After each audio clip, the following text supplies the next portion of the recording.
How can we help this drawing look more proportional? This drawing comes to us by way. Trust your hand, your instincts, and your... Trust your instincts. Are your instincts telling you to make them that big? What the hell is wrong with your instincts? I think the last time I drew an animal, it was in high school. It was a self-portrait. Because I got that dog in me. Hi there, welcome to my least favorite series of all time, where we take a look at TikTok art tutorials and I give them a rating on a scale of 1 to 10 based on how much they make me want to just end it all. Let's go, guys. Let's do this. Let's take another year off of Uncle Sam's lifespan. First up, we have beginner mistake. Most beginners draw the side head like this. They start with the face, then they try to fit the skull behind it. And the poor character... In what universe do your beginners draw heads like this? This is an insult to beginners. Start with a circle. Don't fight the circle for 2 hours. Just make it close enough. Now add this cross in the middle. Then draw a smaller circle inside. This small circle is the side plane of the head. The top area gives you the hairline. The lower guide helps you place the nose. Then take that same distance down, and that's where the chin goes. Now I start placing the face. First the nose, then the mouth, then I connect the jawline back. And look, I'm not guessing the jaw anymore. Then I add the neck, because yeah, heads need something to sit on. After that, I place the eye. Then I finish with the hair. And that's why Loomis is useful. It doesn't draw the head for you, but it stops you from placing everything randomly and hoping for the best. Yeah, brother, you know a thing or two about placing things randomly and hoping for the best, don't you? Look, I'm sorry, okay? I believed in you in the first half, and now I feel very betrayed because, look, you had it. You had this one in the bag right here, man. You see the 3 sections on the front of the face? That's the forehead, the nose, and the chin. On the first line, we place the hairline. On the second line, we place the eyebrows. On the third line, we place the bottom of the nose, and on the final line, that is going to mark the bottom of the chin. But do you see this? You put the divot of the nose on the brow line, dude. Look at me, okay? Divot, brow, divot, brow. There's a big difference. And see, because you move the brow line so high up, now your character's got proportions similar to Handsome Squidward, and you don't have enough space for a reasonably sized forehead. So you had to use a lot of hair to compensate, right? Like, come on, guys. Let's get like 165,000 likes in 3 days. My goodness. Absolutely incredible. Single-handedly misleading an entire generation. I started drawing a few days ago. Any critique? Yep. Look what you've done. Look, this guy's crying. Look what you've done, you monster. Jesus Christ. Oh, God. 5 out of 10. Actually, drawing a good profile isn't hard. Observe the facial muscle structure. You can divide the profile into 4 sections to understand it. From the brow ridge to the eye corner, and from the eye corner to the base of the nose. From the base of the nose to the lower lip.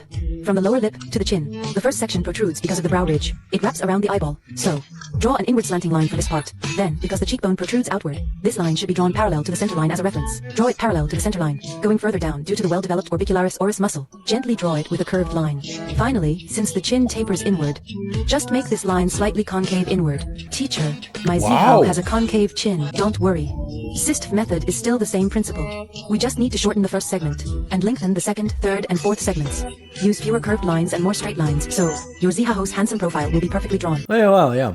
Yeah, I like it. It's nice. It's nice. It's Chinese. It's good. That's gonna be a Chinese 10 out of 10. Sure out of 10. God, I love these Chinese art tutorials, man. Here's a really controversial tip that pisses off so many artists, but I'm still gonna say it anyway because it has helped me a lot when it comes to drawing stylized characters. What you want to do is take any facial diagram that you've learned, whether it's the Loomis method, the Riley method, draw those over any photographs of portraits like the ones I find on Pinterest. What you want to do is do this on a lot of different faces at different angles. I like to do it on other people's artwork as well, but only if they are very, very similar to the style that I want to emulate. And only pick people who are absolute masters at their style. And obviously it goes without saying, don't post any of your studies as if you did it freehand. That was a great video, great tips. You know, if you learn something like the Loomis head method, it's always helpful to try to apply it to actual real life examples. You see a reference, try to place the actual Loomis head onto that reference. See how the shapes actually interact in real life. But Josh, where was the controversial tip that I was promised? This is not controversial. Josh, you fool. This is about as controversial as black pepper is spicy. And if you're the type to find black pepper spicy,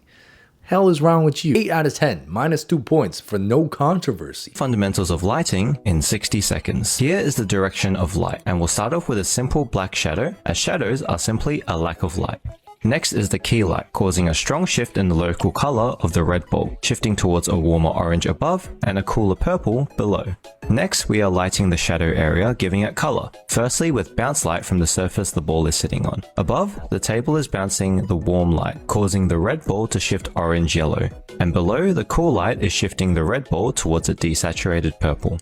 And then, the ambient light. Above, the ambient light is cool and below it is warmish. The ambient light only affects the shadow area as the key light is much stronger. Next we have the ambient occlusion, a small area where light has trouble bouncing towards and reaching, particularly where surfaces contact, using pure black and helping to ground the ball to the table. And lastly, we have specular highlight, the direct reflection of the light source. And that's it. Oh, that's good. Oh my god. That is pretty much all you need to know in order to start painting light in a realistic way. The key light, the bounce light, the ambient light, ambient occlusion plus the highlight, you're pretty much good to go. Now, of course, like everything else in art, it goes a little deeper than that. You know, there's more color theory to be learned. There's more interesting ways you can work with the colors in different lighting scenarios, but this is a great video on the basics and everything is completely spot on. So that's a 10 out of 10. Great job. So very refreshing. I feel like I've just been splashed by cold water. So refreshing. If your animal drawings look awkward, it's probably because of this mistake. You see this drawing? The stride just feels weird. That's because most beginner artists forget something called the parallel alignment rule. When animals are crouching or in a stride, you need to draw the thigh bone and the foot bone aligned in parallel. When you match these angles, the stride suddenly looks natural. That actually does look a lot better in my opinion. Now, I don't know how accurate this is. I'm not an expert at drawing animals, so if you are an animal expert, you can tell me if this is right or wrong. But I think the last time I drew an animal, it was in high school. It was a self-portrait.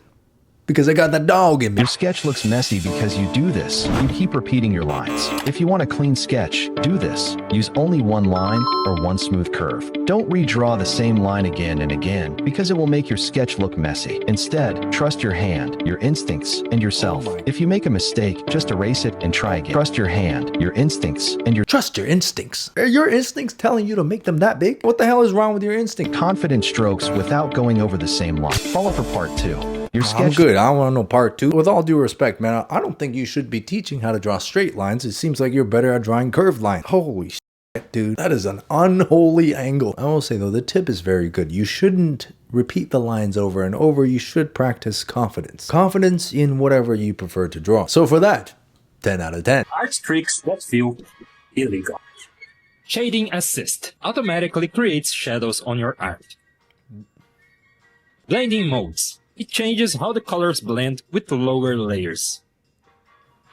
Puppet 2 allows you to adjust the poses of your drawings without redrawing.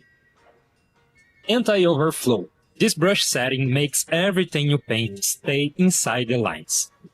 Automatic shading is crazy. What is the point? And we wonder why the older generation thinks digital art is cheating. That is pretty cool though. So if you do work in Clip Studio Paint, maybe these will be helpful to you. Honestly, personally, all I need is Liquify. 9 out of 10. Good job. Organs are important. Oh god. When drawing a beauty Why? Oh my god. Can I even show this? Are we not getting a little too detailed here on the silhouette? adding some fat to the body and room for organs. Oh my god. Oh my god. I can't do this. Can we please stop with the AI voiceovers, guys? Look, if you're going to subject me to these absolute honkin' melons, okay, at least talk to me. Treat me like a human, man. You're going to give me an experience like this? Personalize it a little bit, okay? I'm tired of the 0 out of 10. Here's why you suck at studying art. So a common mistake...